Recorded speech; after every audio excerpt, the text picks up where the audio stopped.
Hey everybody, Mark here from 8 Minute Acts. I'm starting this series called 12-String Classics, where I do a deep dive into a famous song that uses the 12-string guitar. I decided I'd do the first one on Stairway to Heaven. While researching the video, I found out all these really cool things about Stairway that I never knew. So today I'm going to do something completely different and tell you 10 things that you never knew about Stairway to Heaven. Now, I'm sure there's some Zeppelin junkies out there that will know a few of these, but I'll bet the majority of you are going to be thoroughly surprised and entertained by these 10 cool facts about Stairway. Okay, real quick before we get started, don't forget to enter this month's Vangoa 12-string guitar giveaway. Every month I give away a brand new Vangoa 12-string guitar package. Details on how to enter this month's contest are in the description below. Also, if you're new here and you enjoy the video, please consider subscribing to the channel. And if you do, don't forget to ring the bell to get notified when I upload new videos. I really appreciate your support. All right, let's jump right into it. Number 1, Robert Plant paid $10,000 to never hear Stairway to Heaven again. Now, over the years, Plant has had a love-hate relationship with the song. Back in 2002, he was driving to a gig in Lincoln City, Oregon, and he was tuned into radio station KBOO, a nonprofit station out of Portland. Plant was intrigued by the unique mix of music, which he described as a blend of sad outtakes and doo-wop. When the DJ came on looking for sponsorships, he offered to never play Stairway to Heaven again on the station for a $10 donation. Plant called the station and pledged $10,000 so that station never played Stairway to Heaven again. Number 2, it took 36 years for Stairway to Heaven to finally chart. When Zeppelin released their fourth album in November of 1971, the band's label, Atlantic Records, wanted to release Stairway to Heaven as a single. They pushed forward again in 72 and 73, but the band's manager Peter Grant refused to do so, prompting fans to have to buy the album, which was Grant's intent in the first place. In November of 2007, Zeppelin released their entire catalog on streaming services.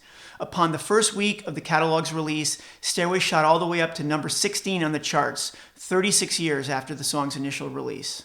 Number 3, John Paul Jones plays 5 different instruments on the original recording of Stairway to Heaven. Now, Jones obviously plays the bass guitar and the Fender Rhodes on the song, but what a lot of people don't realize is that he also plays the bass, tenor, and soprano recorders in the intro of the song.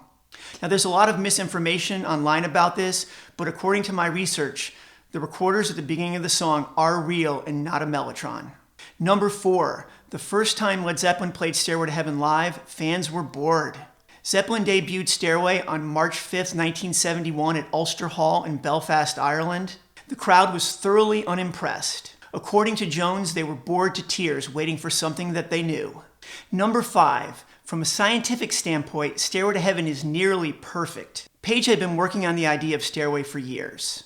He wanted a song to replace Dazed and Confused as a centerpiece of the band's concerts. The idea was something that started slowly and continued to build and build and build to an ultimate climax. Now, this is really cool. If you look at the actual wave file for Stairway, Page and the band achieved this. You'll notice that the song slopes upward almost perfectly. Number 6, Cameron Crowe intended to use Stairway to Heaven in its entirety in his semi-autobiographical movie, Almost Famous. Crowe filmed a scene where William, the film's main character, plays all 8 minutes of Stairway to Heaven for his mother to show her how rock music is about literature and not just about sex and drugs. The scene was deleted from the final cut of the movie when the band wouldn't allow Crowe to use the song. He was so disappointed that the scene was cut that he later said that he wouldn't have bothered to make the film at all if he had known the scene wouldn't be in the movie. Number 7, the only person capable of writing a song as good as Stairway to Heaven is Joni Mitchell. In a 1975 Rolling Stone interview, Page said that the only artist capable of achieving the artistic excellence of Stairway to Heaven was Joni Mitchell. Now, I'm a huge Joni Mitchell fan, and I don't totally disagree with this, although I do think that John, Paul, and George would have something to say about that. Number 8, the original band's final performance of Stairway to Heaven was their longest.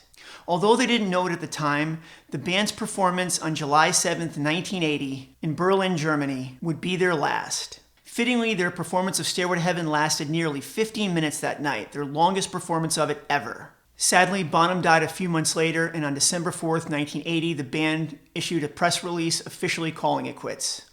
Number 9, the 80-year-old piano teacher you had as a kid owned a copy of Stairway to Heaven.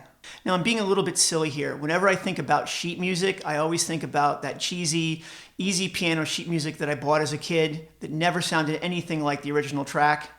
Anyway, Stairway to Heaven is the best-selling sheet music in rock and roll history, with well over 1 million copies sold. And finally, number 10, Jeff Beck gave Jimmy Page the guitar he used to play the Stairway to Heaven solo. Zeppelin began recording Stairway in December of '70 at the Island Studios in London. The majority of the song was completed in early '71 at Headley Grange in Hampshire, England. However, Page returned to Island Studios in the fall of '71 to record the guitar solo. Page used the '59 Telecaster that was given to him by Jeff Beck. Page actually recorded 3 takes of the solo, and he says he agonized over which version to finally use. I can't imagine he could have done anything better than the one he chose. Okay, that's all I've got for today. I hope you enjoyed it. I tried to fact check this list as much as possible. I'd love to hear your thoughts and comments, and please don't forget to hit the like button. Most importantly though, have a great day, and I'll see you in the next video.